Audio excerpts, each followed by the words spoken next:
Hi, this is your host, Quanisha Green, your Black Woman CEO coach and the founder of the Black Woman Rise movement.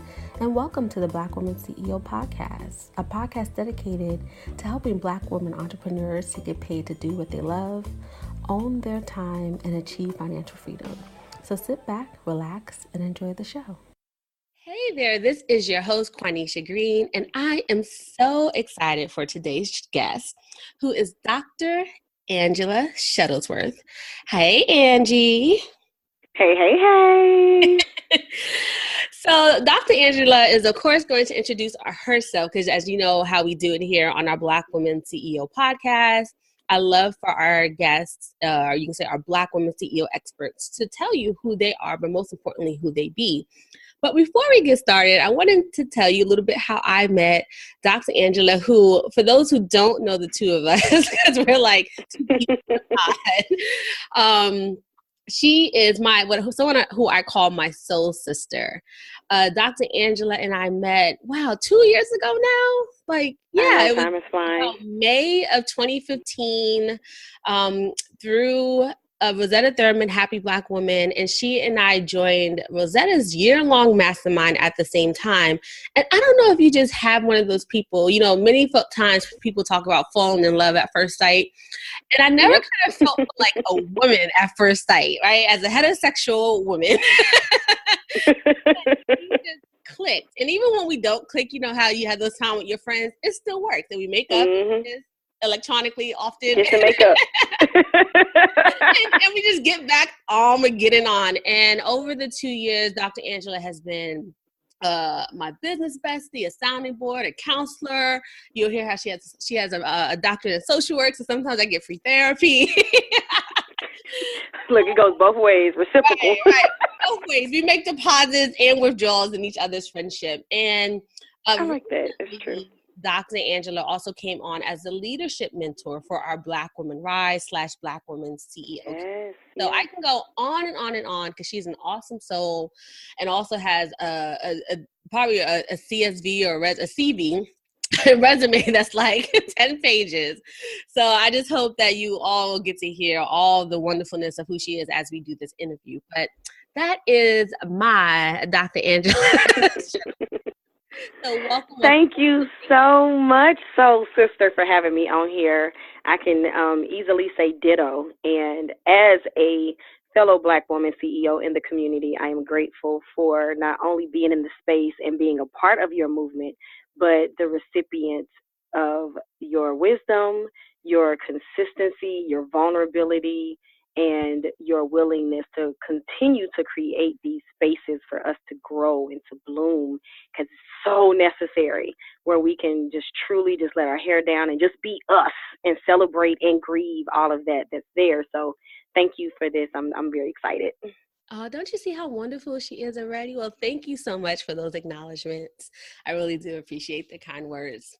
So let's just jump right on in. So Dr. Angela, who you be? How would you describe yourself beyond what you do? I always consider myself a conservative free spirit. I love my contradictions, and I am a beautiful soul who has learned to embrace all of me. And that has definitely transcended through all of the different layers of who I am and who I have to be when it's the putting on different hats.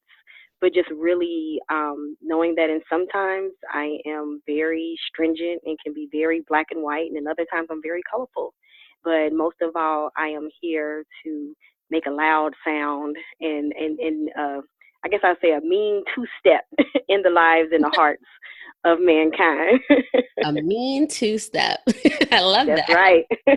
Maybe for those who are listening who don't know maybe what a two-step is, what does that mean? It is a dance where, and I say that with a huge smile on my face because just yesterday I was at a steppers event, but a two-step is a style of dancing. And I watched the dance yesterday between it's a couple, like a dance. They were a couple on the dance floor, and it was so beautiful. It brought me to tears. Like, dance just can do that. The movement, the connection, the rhythm, the leadership, the following, the guiding, the spiritual allowance for us to engage. And that's what I'm all about, right? To get to that deeper level where sometimes you may not even have the words, but just to look in someone's eyes and you know what's about to follow. And so, yeah, I want to be that for mankind. I love that. That spiritual dancing, connecting. There's so much imagery there. So with that being your overall purpose, how would you describe your mission and particularly what you do within your business? Okay, I get the awesome opportunity, so I get excited. Like my hands are all up in the air. I'm talking to you. So, so I get to work with leaders and organizations and really helping them to, as we say, accomplish their big goal, which is their bridge to their irrefutable greatness. But a lot of times it's like, okay, well, what does that mean and how does that happen? And the biggest thing to me is that what I've realized over time and what it kind of all boils down to is a lot of times we don't know how to create safe spaces, right? And that's to ask the hard questions, to do the real work, to begin innovative journeys, and to indulge in innovative opportunities. And in order for us to do that, we have to remove the barriers that have been hindering us from being able to be our best selves in our best organizations, and so that we can truly get to a space of thriving. So that is what my role is, to bring those loving social work principles and those understandings of human dynamics and connectedness that sometimes we forget about as we are leaders, and the world tries to make us robots. And I'm like, no, we're not going to do that. And then in the same thing in the workplace, where we forget that there is workplace trauma, and there are dynamics in the spirit and the energy even in the workplace. So how do we use these different principles to talk about celebrating and grieving and coping in the workplace and in our leadership roles? One thing I love about your work is that you're bringing these two, how to say this? You can say frameworks or philosophies together. Typically when we think about the business world, we think of cold, hard, sterile, right? Or the hard skills. Yep. And then social work, right? You get into the soft skills, therapy, care, and all the different social services. Especially if people don't know a lot about the field, you even think about the outward stereotypes of social workers and what we do. And you're just saying, one, there's people in workplaces, right? So there's all these dynamics. You can't just expect people to show up and then, almost leave themselves at the door. And that even if we did have that expectation, it's not realistic. Obviously, we see all these things happening in the workplace. So I love that you're kind of saying it in a loud way via your platform of no, we need to have these, like you said, these very real conversations and the dynamics, and that does impact performance, right? Absolutely. And so can you tell us more about this area of expertise and why it's so important? I know we just kind of talked about its importance, but I'll just love to hear, and even for our listeners, on how you made that connection and how your clients are finding that this is so important to their organizations. Well, it goes sometimes to just the basics, like you just said, understanding that we're heartbeats. And historically, not even just in leadership roles, but just period, we're told when we get to the door, you're supposed to leave the world, your personal world, behind, right? You're supposed to come in and be this robot and just perform. And everything is about outcomes and different things like that. However, the reality is that it doesn't happen. We still get the text messages. We still get the phone calls. We still deal with death. We still deal with hurt. We still deal with pain. And we're supposed to still just act like those things don't happen between 9 to 5, and it doesn't work. And then there's also the double-edged side of the other side of that is that a lot of people are in spaces and places that they really don't want to be. So they're not able to really connect to the work. So they're out of alignment with who it is that they know that they deep down inside were destined and called to be. So day by day, they're spending time making somebody else's dreams come true at the sacrifice of their own. So then you have that misery coupled with not being able to bring my whole self to the workplace, coupled with not being able to truly use my voice as a leader and not being able to bring all of me and all of my creativity, because even in leadership roles, a lot of us fall short and or play small. And that is, some conditioning that has happened over time, whether it be in our personal lives and or just in the workplace environment, period. So I used to be the director of organizational development for the DC Department of Behavioral Health. So I started out when it was in mental health, and we merged with the Department of Substance Abuse. Talk about a fun time. And, there's a lot of different philosophies, a lot of different ways that we approach different things, but we had to learn how to make it work for the sake of the client, right? And so there's a lot of things that have to take place. And oftentimes in many workplaces, we don't stop to say, okay, what is our responsibility to serve and to provide quality service and to make sure that at the end of the day, it's truly about them and their reward, right? But a lot of the times that starts with our internal dynamics. And that's your internal dynamics in the workplace, and then your internal dynamics within who you are as an individual. So the more you neglect who you are as an individual, and the more we neglect the communication issues, the lack of clarity as far as roles and expectations in the workplace, it all ripple down and impacts our ability to serve our clients, and we can't. And then they end up with poor service delivery and not getting their needs met, and it's just not fair. So we need to, get over ourselves and do the real work and really be able to show up in a better way. Oh my God, that was great. And what was going through my head, particularly at the tail end, when you talked about our responsibility, right, almost to the client, that, I know and the way we were just talking about it, it seems like, big organizations, right? State departments and all these other things. But no, as entrepreneurs who may have small businesses, even if some of us have dreams of it being bigger, right? If you're a solopreneur, entrepreneur, wherever you are right now, there still is that same responsibility to your client, right? To the impact, to the experience that they have. And I love what you said, the more you neglect who you are, right, as an individual, and that can have an impact on your ability to serve your clients, right? So no matter if you're a Fortune 500 company or Quanisha Green sitting at her kitchen table recording this podcast, I still have a responsibility, right, to myself, taking care of myself, but in service still of the people who I want to serve. You just made me think of something. Can I add something in right there? Go for it.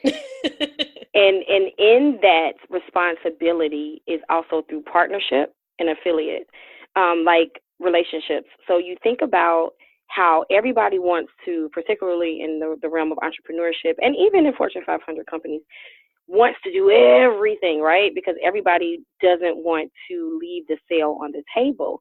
However, when you come from a mindset of abundance and when you come from a space of really truly honing in on your craft and what it is that you do and what you do well, exceptionally well, right?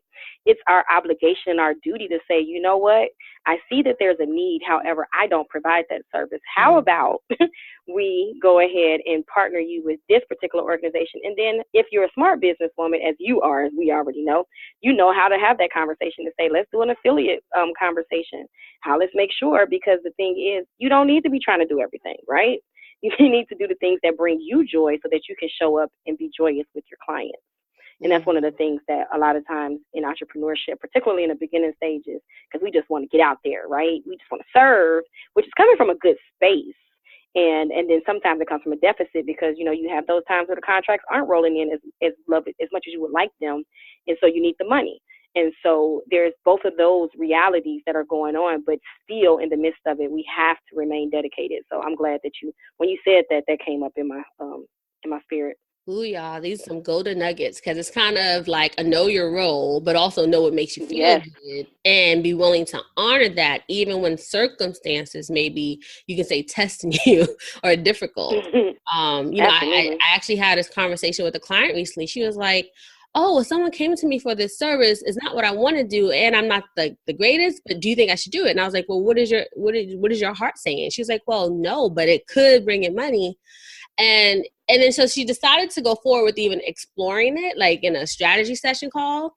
And she didn't go forward with the contract, but even that call to explore it was so awakening for her, because she was like, oh my God, I didn't like this, like the way the client was talking to me, because it was about a parent trying to get a service for a child.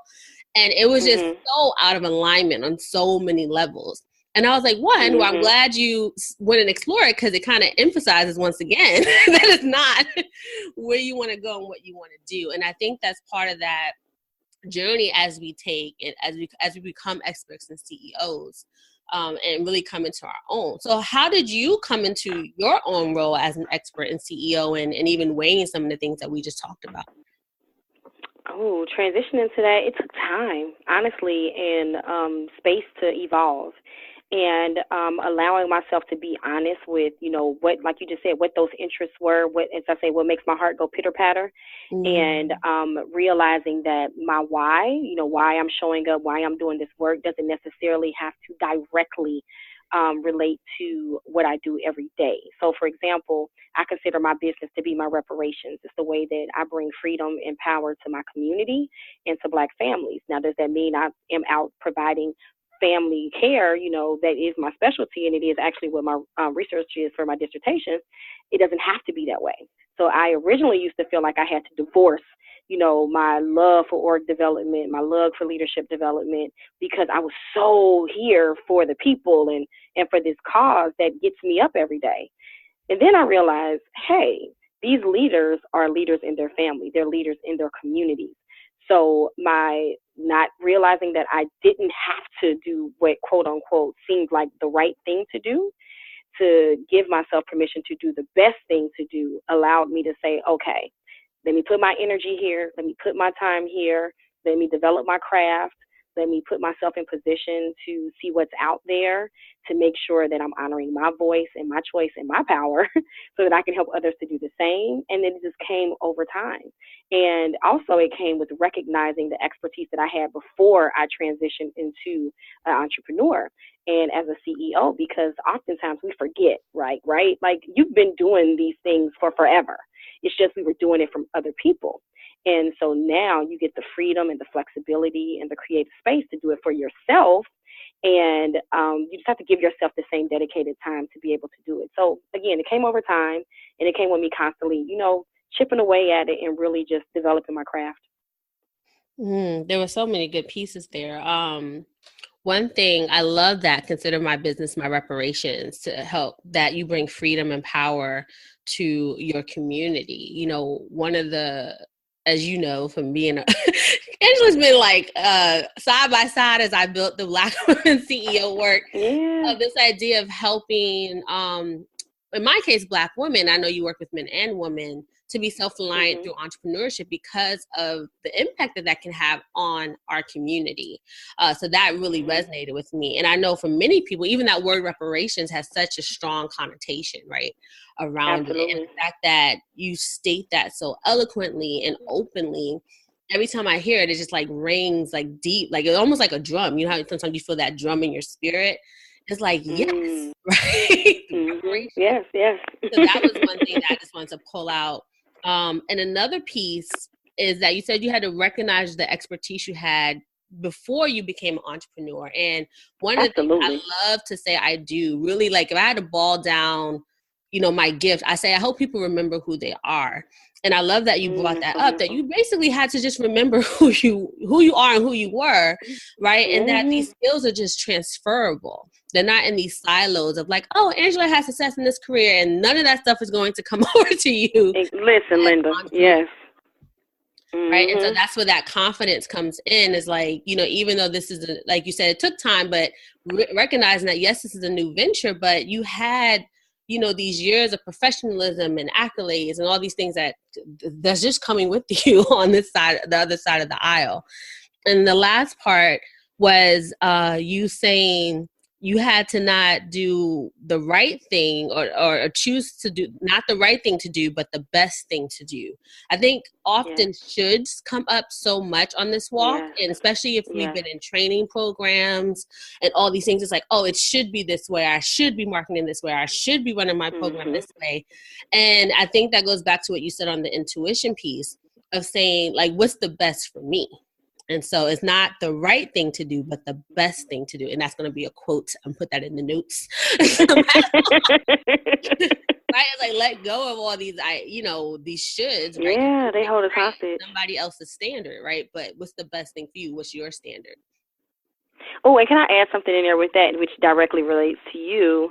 In my client role with you as my coach, you think about the saying, I'm not new to this, I'm true to this, came up to, with me. But I, always give, like you said, give yourself permission to remember, and thinking about like how I was literally a professor and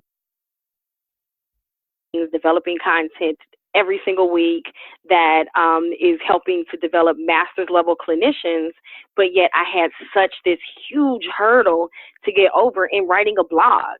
And it was like, clearly I got the expertise. Clearly I know what I'm talking about. I've been doing it for years, and I have a lot to say, but just getting over that hump, and not only just those shoulds of the world, but particularly in certain environments, like you have gotten beaten down with, like, for example, I was talking to a friend yesterday around in academia where like rejection is supposed to be acceptable. Like some people celebrate rejection, like, oh, I got a rejection letter because that means I'm in action. Absolutely not. Who loves rejection?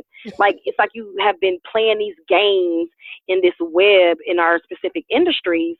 And then when you get this freedom, you think about it, like we talk about reparations, like I'm like the slave that got off the plantation. They're like, hey, you can go. And I'm like, okay, where I'm going? Like, I haven't used this voice. I have to give myself permission to nurture it. And oftentimes that comes through a coach who helps you with that process. And that's kudos to you. And making sure that, I always will ring the alarm and celebrate your praises for that. Of, like, look, chick, you have this gift, use it.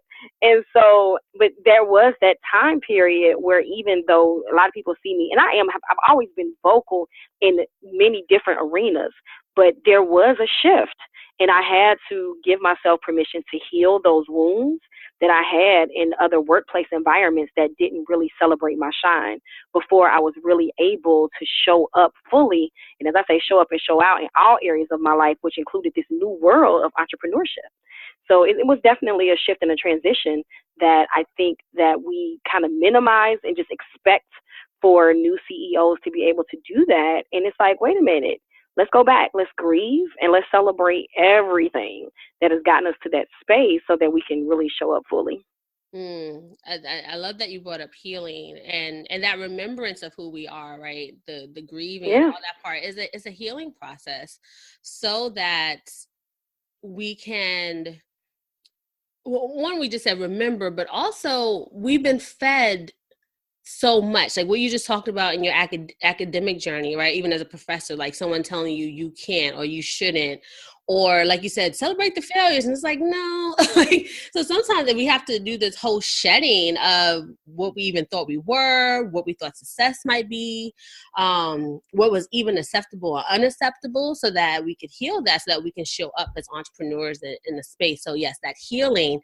And I love you said, celebrate my shine and show up fully. Right. And the healing was what you talked about before you even made that statement. So for us listeners, Angela and I, we mentor so many people in different spaces, other leaders, whether entrepreneurs or people who are in corporate. And we hear people all the time saying, I'm going to write a book and I'm going to go transform people's lives. And we're like, so what has your healing journey looked like? And it's like, I don't, and we can do a disservice to people, right? When we haven't gone internal ourselves and we're trying to share, particularly sometimes these deep transformative work that people are trying to do. So I love that. I think this might be, we've heard it in different interviews, but I think this might be the first time someone's actually saying healing is piece of this journey to becoming an entrepreneur, and some of the ways that you did that. So what made you decide to start your business, right? Because you could have said, oh, I don't like this environment, I'm going to go get another job. But what made you say that you were actually going to go forth and start a business? So this is an important part too. I've always wanted to start a consulting firm, ironically, and that helps with doing this work. Like I have this little image of, I developed this thing for doing SWOT analysis that looked at programs and technology. And I had, words from my mother, who I love dearly, who was my biggest cheerleader. But at the time, she used to always tell me, like, you don't want to be a consultant. Their money's not consistent. And you had all of these different, the negative things in your ear that would speak fear. And I just kept knowing that I could do it. But I kept silencing that, and it was silenced by sometimes, like, because I was getting this, I had the 6-figure income as, as this director of organizational development, and as also as an adjunct professor. So I was doing really well. And it was like, am I going to really sacrifice all of this to go into this new realm? And so my path wasn't as easy as saying, I'm going to go ahead and just be a new business owner. So instead, I said, okay, I'll take a step down. And that's when I went into full-time into academia. And the reason that's important is that I didn't start directly into being a CEO. Instead, I said, let me honor a piece of what I love. And a piece of what I love was teaching. So I gave myself that sacrifice first, which was I took a $40,000 pay cut. But it was a way of me saying, okay, I'm willing to sacrifice for what I love. And so in that space where I had already started to, strengthen my sacrifice muscle, strengthen my I'm a priority muscle, strengthen my I'm going to dedicate time and energy to what it is that I want to do muscle. And then in that space, I was finally able to actually support another friend who had gotten laid off from her job. And I told her to get on this webinar, and again, with Rosetta Thurman. And it was for the Launch Your Business Bootcamp. And I wasn't planning to join the program. And I always say that, getting on that call, I got on to be supportive of her because I saw her genius and her expertise. But by the end of the call, I saw my own. And it was like, what am I doing? Why am I not giving myself what I really, really want? And so I then joined Launch Your Business Bootcamp. And from there, the rest is history. I love how you were supporting someone else and you realized your own, like, wait a minute, I'm not showing up this way. Let me look at this. And I love, it's funny. I've been listening back through other podcasts and I realize I say I love a lot, but I do. I love a lot of things about what you all are saying. The other love part is a good part. Right? I'm going to stick with it. I love the sacrifice muscle. Often we think about sacrifice as a bad thing, or I don't up X, Y, Z. And sometimes when we are making a shift, we do have to make some sacrifices so that we can show up in another space fully, right? And sometimes those sacrifices might be, okay, I'm going to sacrifice, I don't know, going to get a manicure every week so that I can invest some of that money in my budding business, right? Or like you sacrificed a pay cut, but it allowed you more space to develop some other areas of expertise, still take care of yourself and the things you needed, right? But to make a shift that ultimately led down this way. So I love that you said the sacrifice muscle. That's the first time I've heard it talked about like that. But yeah. Yeah. So what were some of the early challenges you faced and how did you overcome them? Oh, some early challenges. Some of the earlier ones were, of course, around financial. I always give, and I will continue to, again, that's another ring the alarm and celebrate my village.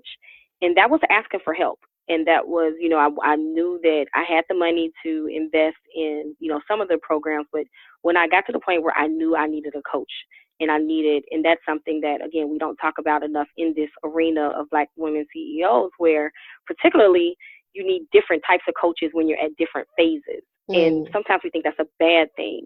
And so the level of investment financially, it was like, where is this money going to come from? So I went on Facebook and put up a post and said, hey, I need some help. I need $10,000 by in the morning. And it was radical. It was crazy. And it scared the heck out of me. So I went on ahead and hurry up and put the post down. But then I got encouraged and I went on ahead and put the post back up. And thankfully, people showed up for me. It was classmates, family members, people who I would have never imagined, like, how do I support you? And of course, you have people asking questions like, what is it for? Or I've never heard anybody ask that. We think you got to be losing a lung in order for you to ask for help. And it doesn't have to be that way. Like, it can be, asking for help to babysit the kids, to get your hair done. I mean, like, so many different things, that anything that helps you show up fully as a Black woman CEO, it's okay to ask for help to get that thing. And we feel like, and so I guess the biggest hurdle, as I'm saying that out loud, is, again, that shedding of what I thought I should do. Because it's like, if you took this leap, then you should be able to do this on your own.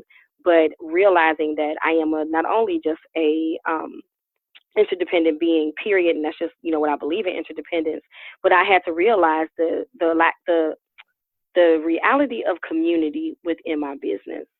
And for me, I always say I'm a village baby turned village lady that hasn't moved on. So it's not saying that you have to fully continue to be dependent on everybody else to help you throughout the whole life span of your business. But the reality is a lot of Black women who start out on this journey, we don't have endowment funds and trust funds and things for us to just start out with, right? So we come from this space where we enter into this world and then we find out that, oh, you got to pay for email marketing. Oh, my goodness, I got to pay for Facebook ads. Oh, wow, I got to pay for this. And we didn't calculate those things in advance. Yes, you can have a beautiful coach to help you with that, but a lot of times we end up finding out things along the way. So financially, that's the first thing that comes up. And then the other part is dealing with the loneliness. Particularly working from home, like I like to go out to coffee shops just to be around people. I am a person who's a hugger, and I miss hugs. Like it may sound weird, but I feel like that is a dynamic that I truly, truly miss.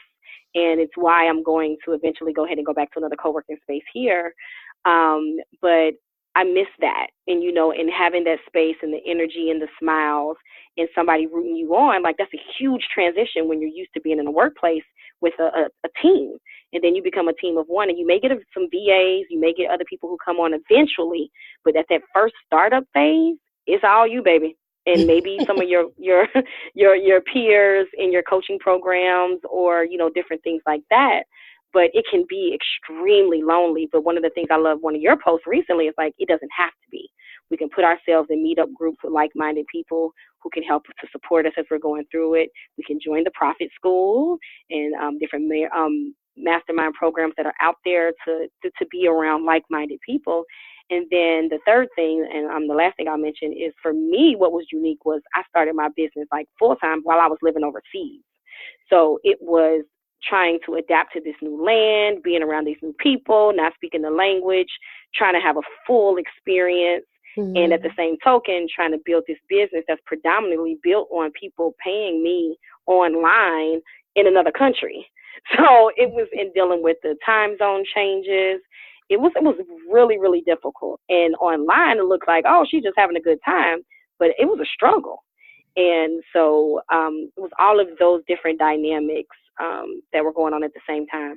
I love how you mentioned a lot of the different behind the scenes aspects, but particularly the mindset pieces.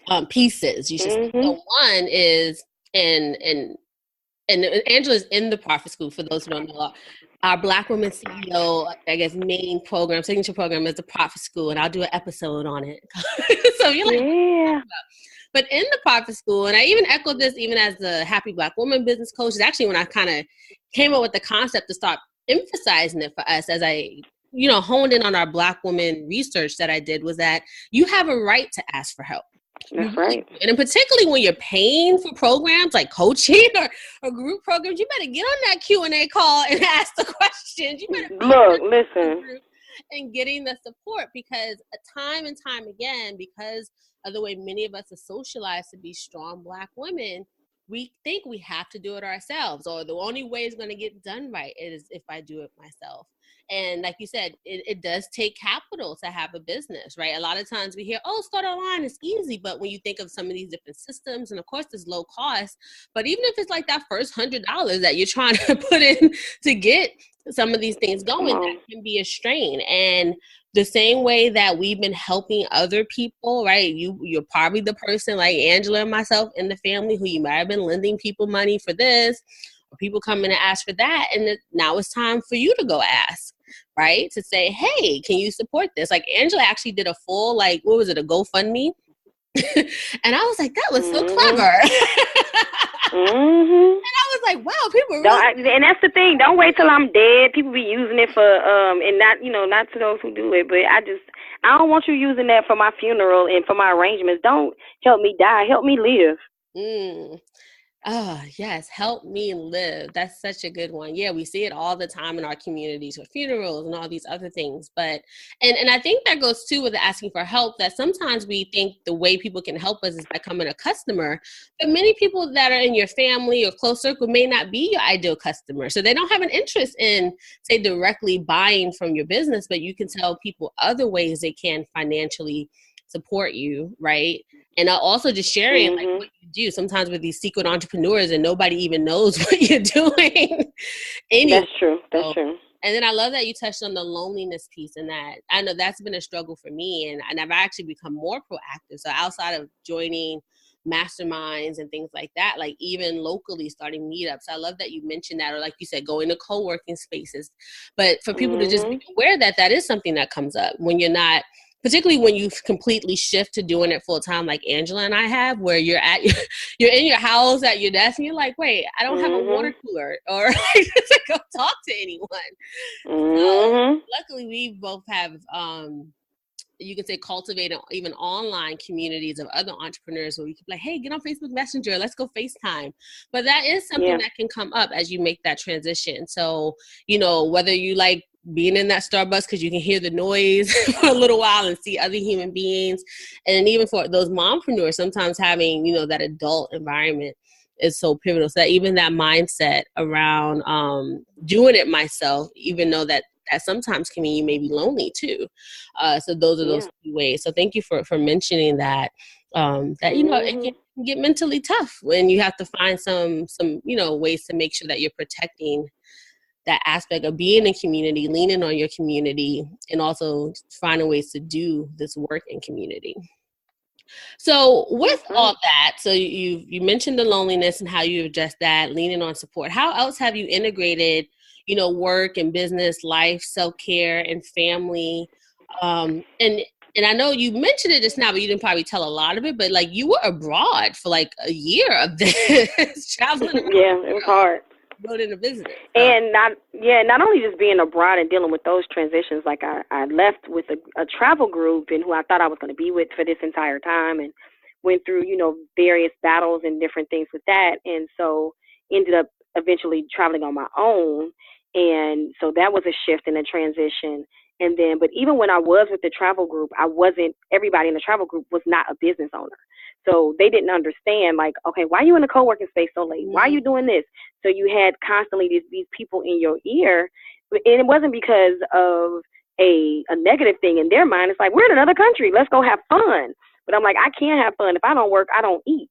So when you're around other people who are, and this is whether you're abroad or right at home, who don't understand what that's like and the sacrifices that are necessary in getting yourself out there and getting the silent time to hear your voice, and that what those sacrifices look like along the way, that was, you know, huge for me. So, but what I had to do is just hear it, you know that they came from a good place, but strengthen my muscle in the midst of it. Because at the end of the day, those people love you the best way that they know how. And so our family and our village and even clients, you know, are going to have certain expectations or certain recommendations for how we should live our lives for what they believe will help to allow us to show up better.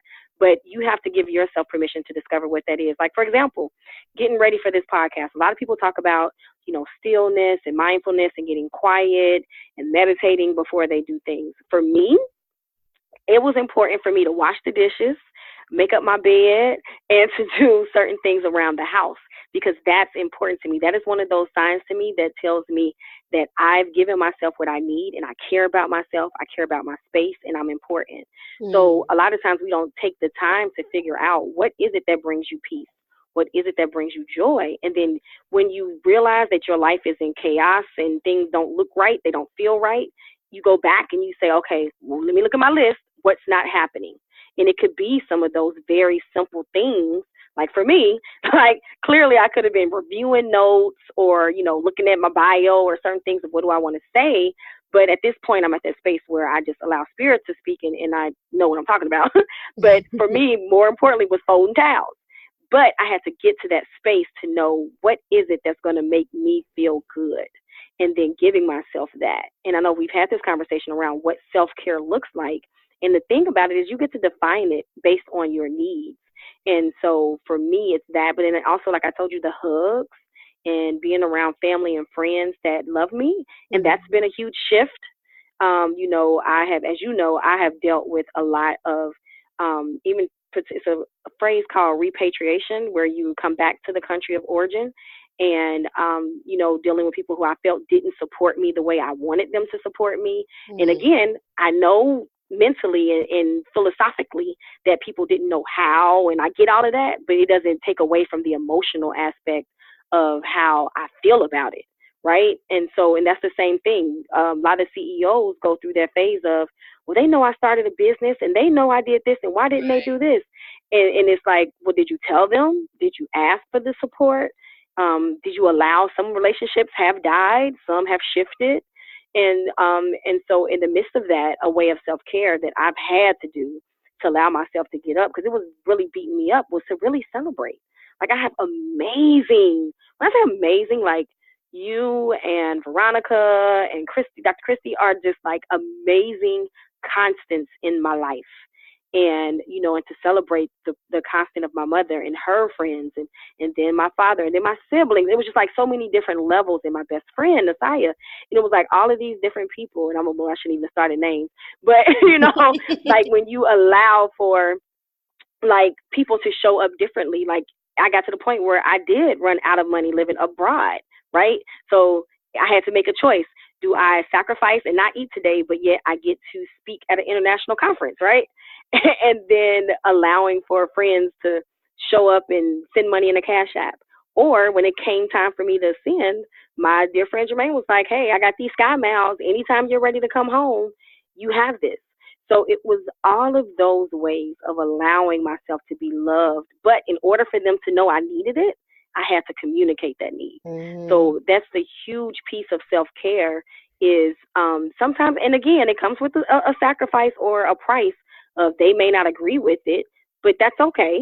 And sometimes they may ask you some questions that you may feel like you don't have to answer. But in that space, it's like, look, I just need you to get the kids. I just need you to help take these to the dry cleaners because I got to get this done. And, some of our friends and family may be like, well, why you ain't do this ahead of time? You knew you had this coming up, but it's also shifted me in how I respond to people, because I realized that ain't what people need in that time. Like, so it's because of the shifts and the transitions and the self-care needs that I've had, I now support differently. And I now ask for, how can I support you? But again, we're on that journey. Everybody's not on that journey. So part of self-care is having realistic expectations. And people say don't have expectations. I don't think that's realistic. For me, I do have expectations. But verbalizing those expectations and or making those requests are what has really, really allowed me to do better. And I'm still in the process. I'm still getting better and better every day with what self-care looks like for me. Well, thank you so much. I know you said you're still getting better and better and figuring it out, but I think that communication piece, if you heard anything in what Dr. Angela said, but definitely that communicating piece. And then also knowing, even when you're communicating, not everyone will necessarily applaud you or be like, yeah, like you might have to go through a little questioning. Not at all. Yeah. And then you're like, okay, can we stop the questions? Are you going to be able to babysit for me on Friday? Like, right? So yes. Of honoring of self, but also honoring that the other person may be in a different space. Because I actually think that's sometimes why we don't ask for help, is anticipating that we're going to get an unfavorable response or that we got to deal with people, right? But sometimes that's part of being in community. I think that's the echoing that I hear throughout our whole conversation and your journey is that, one, it sounds like even before then you had an extensive network of people, right? Your family, your friends, I'm grateful, who supported you. And many people have that, but you allowed that also to come into your business and allow people to support you, whether you were abroad, and being vulnerable and sharing your weakness, like to say, hey, I don't have money to eat, like you said, but hey, I'm about to go on stage and do this talk, right? And many people won't, they'll just keep fronting, you can say it, and to say probably the best term to say that, right? Like we'll put on the front of like, I'm okay, look, I'm doing the speech, not saying like, oh, I actually need some lunch after I come back from the speech. Look, listen, Linda, listen. But it was those sacrifices, and and I guess by the time this airs, I can say that, to go back as far as what we believe and what do we believe is possible as far as to manifest for ourselves, goes back to this whole conversation of, am I worthy enough to give my expertise to? And my mindset was Fortune 500 companies, But after speaking with Lisa Nichols, she was like, well, what about Fortune 100? Like being really intentional. Like you really want these companies, so why not go for that? And during that time and that sacrifice of presenting in Bangkok and knowing in my heart and in my soul, this is where I'm supposed to be. And sometimes that's all you have. And you have to do whatever it takes to get in that space that you know you're supposed to be in. So I got there, and then that is how I linked my contract with Boeing. And all of those things that, was in my head about, oh, well, I need to have this, I need to have that. They didn't need any of it. They just needed me to show up. They just needed me to do what I was supposed to do and what my spirit had been telling me to do. And that was enough. But yet we add all of these things to our list of to-dos before we feel like we're ready sometimes. And it's like, no, allow yourself to be great and to get in position, because your voice and your work is so necessary. So that's a huge piece of it as well. Yes, show up, right? Show up even when you don't think you're ready. It's like show up, serve your gift, and you don't know what doors will open from that, right? And then those things you don't have, allow your community to support you. That's what I'm getting out of our conversation today. So these are really good. Listeners, I hope you're really writing some notes. And we'll have our show notes, but this is real talk that we're having right now, real talk. So, Angela, how do you go about, I know you're very intuitive, right? So, but how do you go about setting your goals, executing, and staying focused? I do what's called, and there's a video, it's called the Remix Pomodoro process, where I actually use the Pomodoro process, which you've talked about as well, where you give yourself a certain amount of time, identify what I want, what I need, and then I go back and I will, if I haven't executed or finished my goal within X amount of time, I'm constantly looking at, okay, what was the barrier? Why didn't I finish it? What is the resource that I needed? And then I apply that, and then I allow myself to level up in the next time span. And so on a larger scale, it's the same thing. It's the same process of saying, okay, for this particular day, what is it that I want? For this particular week, what is it that I need? And then in the month. And then there's also that space of I'll get to it eventually. And sometimes for me, just writing those things down and honoring it, like I know that this is a desire, but this is not something that I can get to in this moment.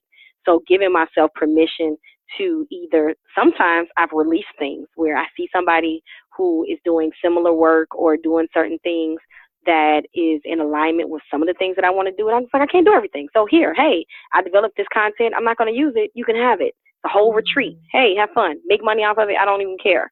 So I release certain things. And then on the other side, it's just writing down certain things to know eventually I'll get to it. And those two strategies have really, really helped me to clear my mental space, because you got to have room for creativity and innovation, because otherwise it's just, you're not going to be able to do it. So giving myself the space and the time to find out what time works best for me. So I'm a person who if I am in the middle of a dream, or if something comes to me at a certain time that is definitely outside of normal traditional work hours, I'm going to still pull out that notebook. I'm still going to write it. Voice notes on my phone has been an amazing gift, where I'm talking to myself. I'm reminding myself of different contents. Like I have whole courses that I have written out that I haven't even launched yet that have been sitting in my voice notes. But I don't feel like that's a bad thing. I feel like that's a beautiful thing, because eventually I'll get to them and they're there. So I've honored my spiritual download, as our coach Rashida would say, in that moment. And I've allowed myself to acknowledge that genius. And I know I got something to, come back to eventually, but I'm just not at that space in that moment. And then, of course, again, celebrating and grieving is a huge piece of even my goal setting and the way that I'm able to accomplish goals. So the more I'm celebrating the mini goals, it really helps to build up to, allow myself to remind myself I'm in action, I'm making progress, and then also to grieve those things like, okay, I really wish I would have had this by this time. So what do I need to do differently? So whether it is language in a contract with a client, whether it is me realizing, okay, when I'm traveling, I need to have this amount of things done within these days so that I can really enjoy my travel time, because I really do a lot of work when I'm in the sky. So it's, again, finding out how that works in that process. And that, I know that it's a kind of a roundabout way. It's not a 1, 2, 3, 4, 5, 6, 7 step, but it's all of those things that all couple up to help me to say, this is what I can accomplish. This is what I possibly can't. And acknowledging that too. And this is what I hope to accomplish in the future. Ooh, that was good. There was so many little pieces to pull out. Well, overall, what I heard was almost this idea of praxis. For those who aren't familiar with that term, Paulo Freire is kind of like known for the word praxis, particularly in social justice education.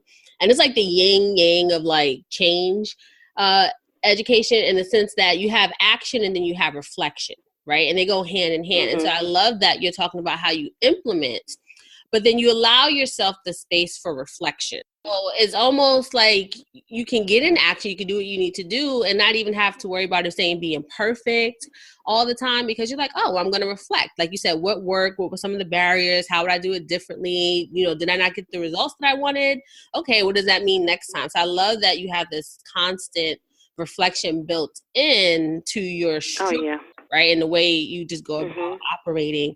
And then the other part I love, it's, I remember when I was learning how to do workshops, they always talked about having a parking lot. So it was like this pad that you have where you could park ideas. And so you have parking lots in different areas of your life, right? Your voice memo or probably your notebook and all these things that you said. So that one, you can make the room for your creativity and innovation and honor where you are, but knowing that and for me, for you to do this, sounds like it requires having a long-term view that I'm going to be in business for a while. So I can have a parking lot of other ideas. And if I want to release some to people who might be doing it, there's the freedom in that. Or you're like, okay, that's just in my parking lot for now. And even hearing you said, it gave me a sense of like security of like, yes, a parking lot. There's some places I don't have to do something with them.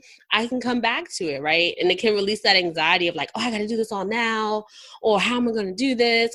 Because it's once again, you said early on, having an abundance mindset. So I think by thinking abundance, you can say, all right, well, there'll be a time for me to roll that out or to tend to it. But right now, this is what I'm focused on.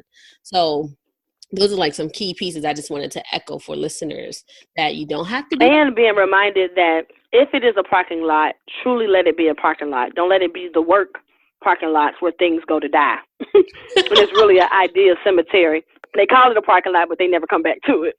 So if you know that you're not going to do it, or it's not in alignment with what your goals are or who you are as you've changed and evolved, just let it go. Release it. Let it go. And that's okay. And we think that, oh, I didn't get it done. And when we stay stuck on it, and I beat myself up way too much. And it's like, girl, if you just get to the other side of what is where your heart aligns, then you get to experience another level of joy that one little scenario that was holding you back, or that you were mad that you didn't get to accomplish.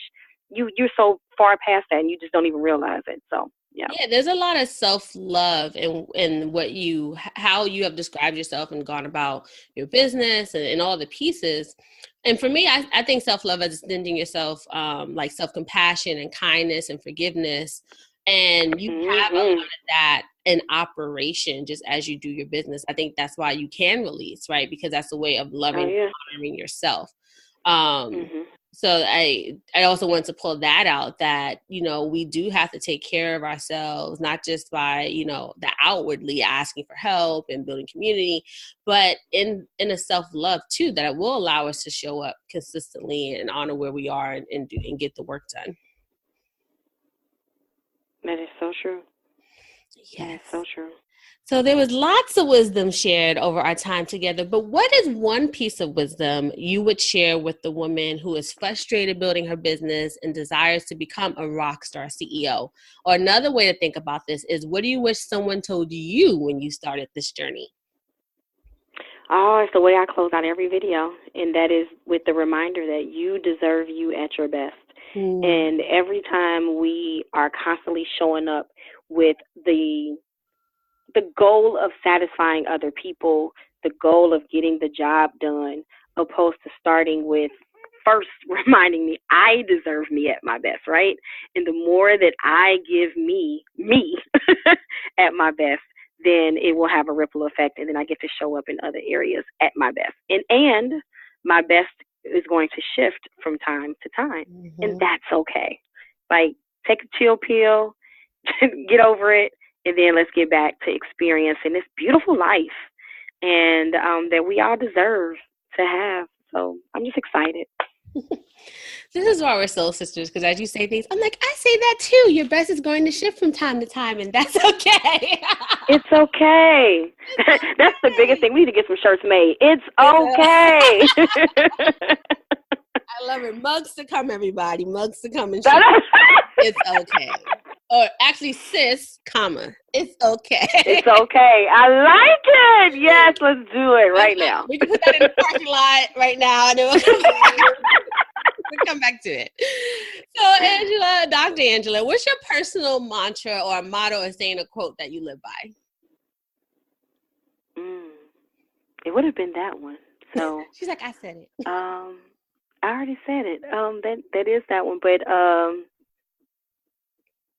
I would have to say that both of those would go hand in hand.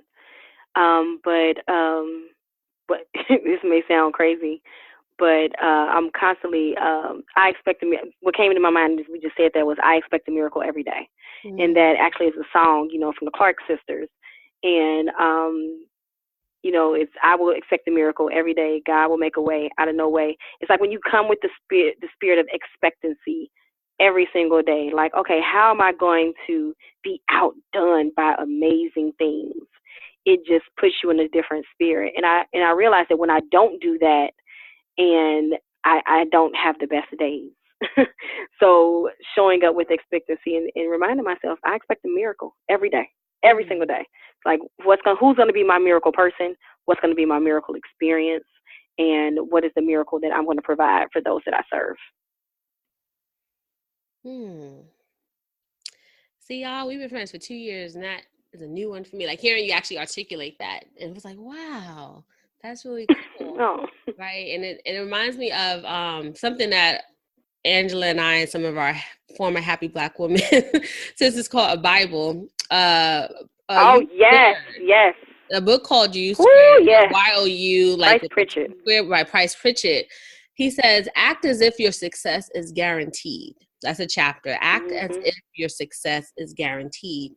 And so I love that you talked about the spirit of expectancy and living in it. And while you might not be going down to the very, like, it needs to look like this, I expect it to look like this. It's just the expectation that, well, this is going to go well. A miracle is going to happen, right? Someone's going to show up, or I'm going to be a miracle for somebody else. Like, that opens up so much space for possibility. And it's just a growth orientation, abundant orientation to live from. So that made my heart warm. It was just like really. Oh, pitter patter. Touching. Pitter patter. Lots of soul and heartfulness in this interview. So what's the number? All up in my feelings. Yes. I'm sorry. All up in our feelings. Yes. So what is the number one success strategy or tip you would give to the women or women who are in the early phases of building a business? So many of our listeners. The number one success strategy is to start where you are and bring someone with you, and hold space for who's to come. So that's a 3-part. So sorry about that. But, it's giving yourself permission to, find out what it is that you want and not staying stuck in that space, and feeling like I have to have it all figured out. This is the one thing that I'm going to do for the rest of my life. No, just start. Start with whatever you have right now. Make a call to someone that's in that area of expertise. And I say bring someone with you. And that may be somebody that that can be your confidant, who can be your cheerleader, who you'll want to share some of those ideas that you have along the way. And hopefully, if you're lucky, you'll get somebody early on in your process, like I have with Juanisha, Veronica, and Dr. Christy, who is going to go on that journey with you. And sometimes it may be your friends who just want to hear about it because they may not be going along with you directly at that time, but they're doing it in different ways. And like I have my sister, Dr. Tashera, who she also wants to hear about certain things. And she's like, I may not be doing that now, but I know it's coming down the pipe. So my nerdy things and the nuances, I can still share with her. And it doesn't seem like, oh, here she goes talking about that. And then the last thing is about that open space. Sometimes forget that people can show up in our lives. It goes back to that expecting a miracle. So I have this system that I have, like, who's your dream team, your power team. And if you know that you don't have a certain need that's met, or a particular energy, or a particular expertise or skill person that's on your team to support you, just hold space for that person and hope that, and not only just hope, but put the intention out there that they're going to show up. Put yourself in the environment to meet them and to greet them and allow them to love you in your business, and hold space until they get there, and then enjoy the ride once they're there and get ready to make some magic happen. Those are really great success strategies. All this really is around that energy of abundance, living with expectancy that you're going to succeed. And I love that whole opening space, because sometimes we can beat ourselves up like, I don't have a virtual assistant and I don't have anyone to help me, instead of saying, oh, well, one's coming. Actually, I got the job description ready for when she does, but I'm going to keep moving. Listen, yep. And that's what I don't know if it was you or who I was talking to, where I was so stuck on the way that I do memes. Like, y'all know I am, like, I don't play about. I'm like a perfectionist to a certain degree, with the way that I show up in media with my memes and different things like that. And it was like, okay, break it down. You know how to communicate. So I developed standard operating procedures alongside my social media. It's like, well, you can't have that nobody can do it like me mentality, because you have to be developing something that hopefully is going to be able to scale. And that goes into the whole legacy mindset of what your business is, and what do you have as far as goals for it, because you're going to need help. And because if I'm going to be out bringing this change and, creating these roads to freedom, I don't have time to be sitting playing with social media all day. So how can I do this in a better way and start now, even before the person gets here? So exactly what you're saying is so huge. Yes, and that is one of the roles of a CEO. One of your tasks is to develop other leaders, and many times those leaders are your team members. So that was really great. So this is our interview is officially over, but how can folks stay in contact with you and Be.Lead.Grow and Healthy Villages, all these awesome organizations that you have created? Oh, come on over to www.BELEADGROW.com. And that is definitely, and just always think about, like, I need to be my best self. I want to lead with vulnerability and joy. I want to grow with creativity and innovation. So just saying those things, just always think about BELEADGROW.com, and it's going to ask you who's ready for change. And the answer is going to be either I am, which means you're on a path to individual leadership development, and or we are, which is where you know that you want specific strategies for your organization and your workplace. Awesome. So whether you want to be Lead.Grow or you want your organization to be Lead.Grow, go check out BELEADGROW.com and get together with my soul sister, Dr. Angela Shuttlesworth. And thank you again, Dr. Angela, for coming on. Thank you for having me. It's been awesome. Yes, it's been great. I hope you enjoyed today's episode, and for more Black Woman CEO wisdom and expert tips, please visit blackwomanceo.com. So this is your host, Quanisha Green, signing off. Until next time, remember, power is the ability to create your reality.